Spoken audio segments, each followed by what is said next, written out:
Team India captain Rohit Sharma మంచి మనసు చాటుకున్నాడు. తనకు అసౌకర్యం కల్పించినప్పటికీ అభిమాని పట్ల కాస్త ఉదారంగా వ్యవహరించాలని అమెరికా పోలీసులను కోరాడు. అసలేం జరిగిందంటే, టీ20 ప్రపంచకప్ 2024 టోర్నీకి వెస్టిండీస్తో కలిసి అమెరికా తొలిసారిగా ఆతిథ్యం ఇస్తున్న విషయం తెలిసిందే.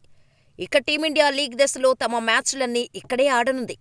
ఈ క్రమంలో ఐసీసీ ఈవెంటు సన్నాహకాల్లో భాగంగా రోహిత్ సేన శనివారం రాత్రి బంగ్లాదేశ్తో వామప్ మ్యాచ్ ఆడింది.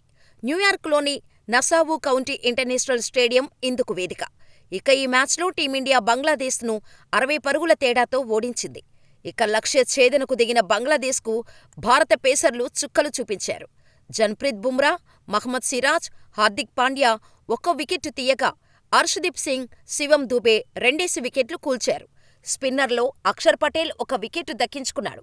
ఈ క్రమంలో 20 ఓవర్లలో 9 వికెట్లు నష్టపోయి 122 పరుగులు మాత్రమే చేసిన బంగ్లాదేశ్ టీమిండియా చేతిలో చిత్తుగా ఓడిపోయింది.